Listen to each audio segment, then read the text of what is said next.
คนไข้ไตทานไข่ขาวได้วันละกี่ฟอง เดี๋ยววันนี้หมอเล่าเรื่องนี้ให้ฟังค่ะ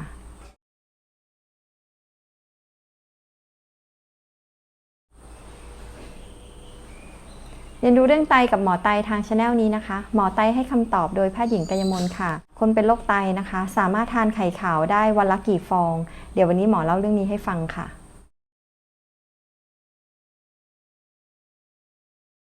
การจะตอบคำถามว่าคนไข้ไตค่ะสามารถทานไข่ได้กี่ฟองนะคะ หมอก็คิดว่าสิ่งที่ท่านควรจะต้องรู้ก็คือปริมาณโปรตีนใช่ไหมคะไข่ขาวเป็นโปรตีนล้วนเลยนะคะเป็นโปรตีนคุณภาพดีนะคะก็คือเป็นสิ่งที่คนไข้ไตควรจะทานนะคะแต่หมอก็คิดว่า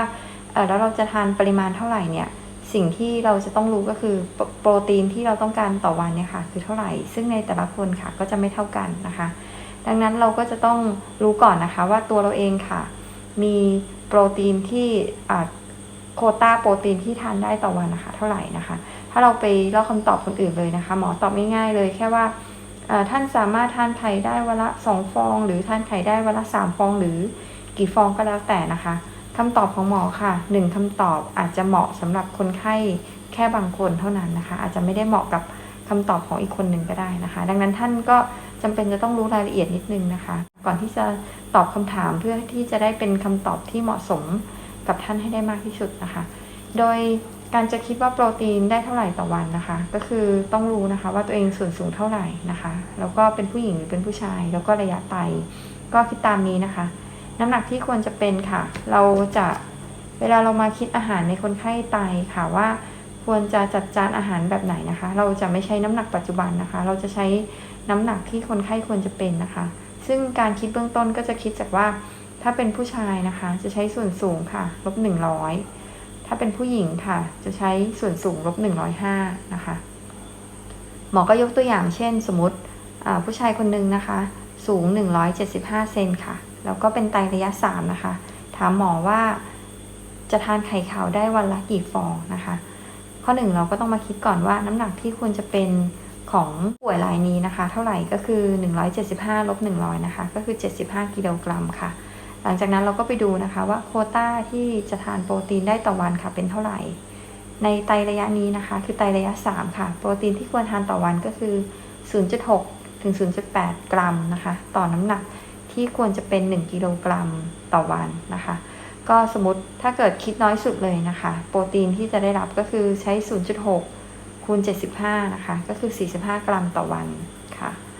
ในโปรตีนที่มากที่สุดนะคะที่สามารถจะทานได้ต่อวันก็คือ 0.8 คูณ 75นะคะก็คือ60 กรัมต่อวันอันนี้ก็จำไว้ก่อนนะคะว่าผู้ป่วยรายนี้ค่ะสามารถจะทานโปรตีนได้นะคะ45 กรัมถึงประมาณ60 กรัมต่อวันนะคะทีนี้ก็ต้องรู้ใช่ไหมคะว่าไข่ขาวค่ะ1 ฟองจะให้โปรตีน3.5 กรัมนะคะดังนั้นเมื่อกี้ที่เราคิดกันไว้แล้วใช่ไหมคะทานโปรตีนได้42 ถึง 60 กรัม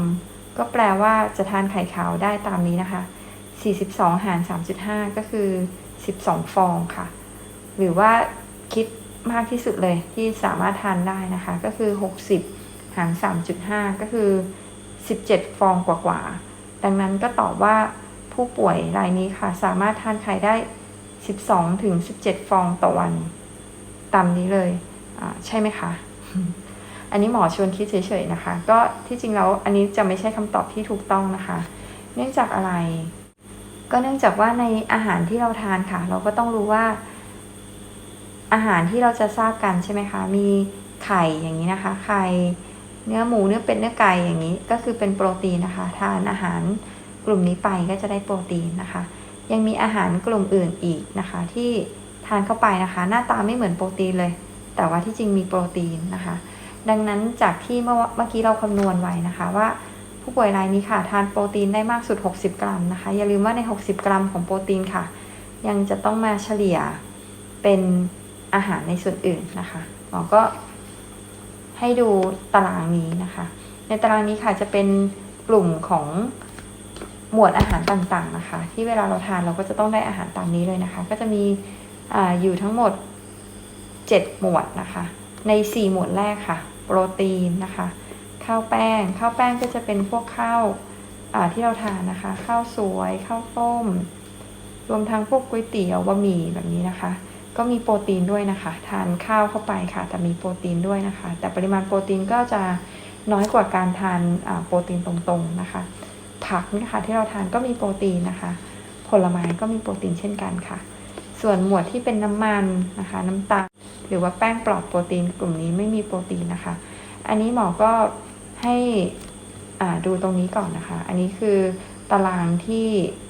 กำหนดอาหารเขากำหนดมานะคะว่าตอน1 วันค่ะสมมุติว่าโปรตีนที่ท่านต้องการมากสุดเลยคือตัวนี้นะคะ60 กรัมนะคะก็แบ่งเป็นโปรตีนที่ท่านสามารถจะทานได้12 ช้อนโต๊ะนะคะแล้วเราก็มาดูโปรตีน1 ช้อนโต๊ะก็เท่ากับไข่ขาว1 ฟองท่านทานโปรตีนได้มากสุด60 กรัมต่อวันก็คือการที่จะทานไข่ขาวได้มากที่สุดนะคะ12 ฟองต่อวันก็จะไม่ใช่17 ฟองต่อวันนะคะอย่างไรก็ตามนะคะอันนี้คือโควต้าของโปรตีนที่ท่านสามารถที่จะทานได้ใช่ไหมคะถ้าเกิดท่านเลือกแบบชอบโปรตีนก็คือไม่เลือกอย่างอื่นเลยนะคะอยากทานไข่ขาวก็คือปริมาณที่แนะนำก็คือทานได้เท่านี้นะคะแต่ว่าที่จริงแล้วคนไข้ไตค่ะไม่จำเป็นจะต้องอยู่กับไข่ขาวนะคะท่านมีเนื้อสัตว์อื่นๆหมวดโปรตีนอื่นๆที่ท่านสามารถที่จะไปเลือกได้อีกเยอะไปหมดเลยนะคะอันนี้หมอทำมาให้ดูนะคะอย่างเช่นไข่ขาว1 ฟองค่ะท่านจะไปแลกเป็นเนื้อสัตว์สุกค่ะประมาณ5-6 ชิ้นคำนะคะปลาทูตัวเล็กครึ่งตัวเล็กลูกชิ้น 2-3 ลูกหรือว่ากุ้งสุกค่ะตัวครึ่งหรือ2 ตัวครึ่งนะคะอันนี้ก็จะเป็นต่อโปรตีน1 ช้อนโต๊ะนะคะอย่างสมมติผู้ป่วยรายนี้ใช่ไหมคะทานได้12 ช้อนโต๊ะนะคะก็สมมุติว่าท่านแบ่งเป็น3 มื้อเลยใช่ไหมคะดังนั้นมื้อหนึ่งค่ะท่านจะมีโควต้าในการทานโปรตีนได้4 ช้อนโต๊ะอย่างนี้นะคะดังนั้นท่านอาจจะเลือกแบบนี้ก็ได้นะคะก็คือทานไข่ขาวสัก1 ฟองนะคะแล้วก็ไปทานเนื้อสัตว์อื่นอีก3 ช้อนโต๊ะแบบนี้เป็นต้นนะคะสุดท้ายคำตอบของหมอก็คือว่าในการที่จะตอบว่าคนไข้ไตค่ะสามารถที่จะทานไข่ขาวได้วันละกี่ฟองอันนี้ก็จะขึ้นกับปริมาณโปรตีนที่ควรจะได้รับต่อวันนั่นเองนะคะซึ่งหมอก็ขออนุญาตจะไม่ได้ตอบว่าควรจะเป็นเท่าไหร่กันบ้างนะคะเนื่องจากว่าก็จะมีความแตกต่างกันทั้งน้ำหนักใช่ไหมคะอันนี้ก็จะคิดจากส่วนสูงแล้วก็ดูว่าเป็นผู้ชายหรือว่าเป็นผู้หญิงนะคะดูจากระยะไตแล้วก็นอกจากนี้ถ้าเกิดว่าท่านมีโควต้าในการทานโปรตีนแล้วก็มีการทานโปรตีนอื่นร่วมด้วยก็จะต้องมาลดปริมาณไข่ขาวต่อวันลงนะคะก็ขออนุญาตตอบสรุปในเคสนี้อีกทีหนึ่งนะคะก็อย่างสมมุติว่าคนไข้เป็นผู้ชายค่ะสูง175 เซนติเมตรนะคะเป็นไตระยะ3ค่ะถ้าเกิดกินโปรตีนนะคะจากไข่ขาวอย่างเดียวค่ะก็จะสามารถกินได้8-12 ฟองนะคะอันนี้ก็จะหมายถึงการที่คนไข้จะไม่ทานโปรตีนไม่ทานเนื้อสัตว์อื่นเลยนะคะแต่ว่าก็ยังสามารถที่จะทานข้าวทานผักแล้วก็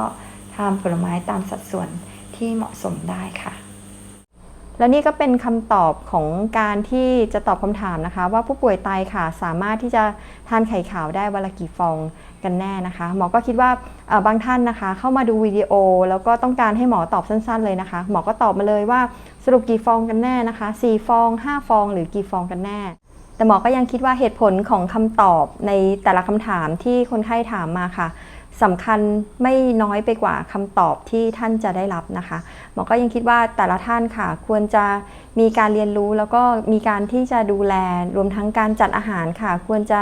จัดให้เหมาะสมเป็นรายบุคคลก็น่าจะดีที่สุดนะคะและหมอก็ยังอยากจะให้เห็นความสำคัญของหมวดอาหารแลกเปลี่ยนนะคะบางคนจะมาถามแค่วัตถุดิบค่ะอันนี้ทานได้ไหมอันนี้ทานได้ไหมหมอคิดว่า